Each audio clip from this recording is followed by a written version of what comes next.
Nankarinriki, Nganawi Palak, Nganawi Michi Yalini, Ngapi Nguldi Andunam, Ngaranjari Ruang. Now what I said was, good morning my people, my name is Eileen and I welcome you all to Ngaranjari land.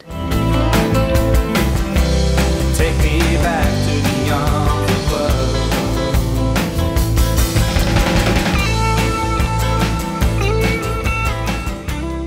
Well, my name's Brian Butler and I'm an Arundel man from Central Australia, and my grandfather is a Luricha man.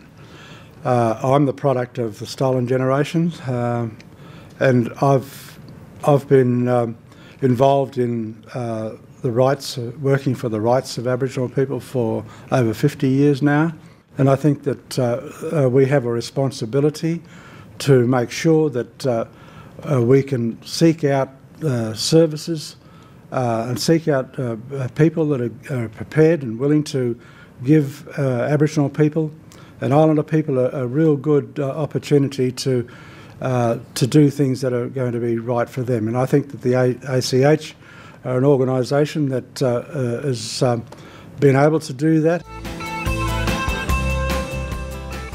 This DVD is about how you can plan ahead so that your wishes can be respected if you are sick or can't speak for yourself.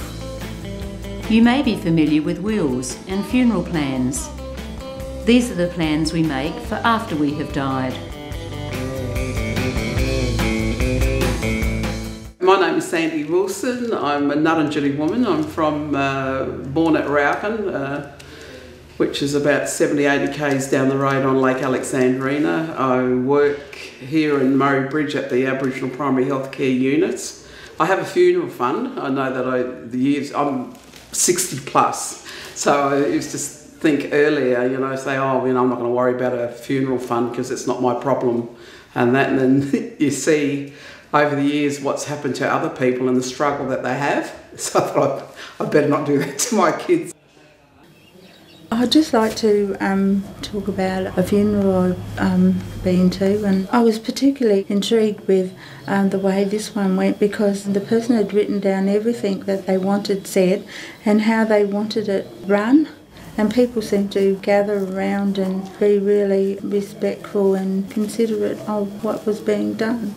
For me, it was like the whole family was doing it, so I thought, yeah, I'll do it as well. My mum, my brothers and sisters don't have to stress about, looking for money and paying for a funeral. My mum's currently in one as well, and she's paying for my brother as well. Don't have to worry about,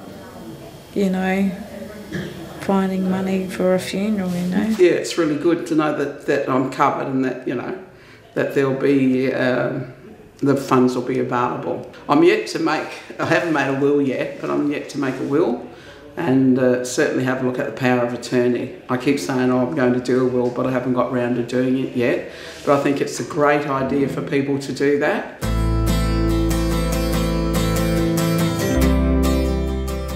I've been thinking about making a will for the last couple of weeks. I bought my house when I was 21, and been thinking about making a will because, when I'm gone, I don't want the family arguing. I think it's important to make it clear in a will of what I want. You need to make your wishes known and to sit down and talk with family, because I know that family will say, don't want to talk about that yet. You've got plenty of time. Why are you bringing it up? But it's about family sitting down and yarning about, how things should go for the future and who gets what. And then you can write it down. Then everybody's clear about what they're getting or what they're not getting, and that there's no arguments on the day of the funeral. There's been too many family breakups as a result of people not sitting down and working things out in a way in which they can save all the heartache and disappointment in the future, and so that their children can and their grandchildren can be able to live a better life than their grandparents lived.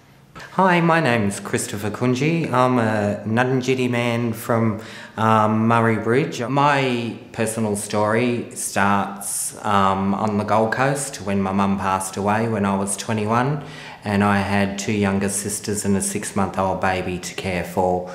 It was a very hard and trying time for us, but we had discussed with Mum. We hadn't put in place anything on paperwork, but it was discussed with Mum regarding funeral arrangements, finances, and things that come along with those sad times. It is very advisable, and I think it is, that you all make your will while we have all our faculties about us, because if we don't do it, and we know our families, our children will fight. They will argue, that's mine, this is mine. So if we do it straight away, then it's best for us and for the rest of the family. Yeah, I feel good. I like to be organised in that kind of way, so yeah, makes it easier. If we had more elders planning ahead and writing down their wishes, then we at Aboriginal White Holidays, we will know and we can be prepared and plan, go through the planning process with the client as well as the carer, or their family might want to have an input in what the elder person wants. So planning ahead is vitally important.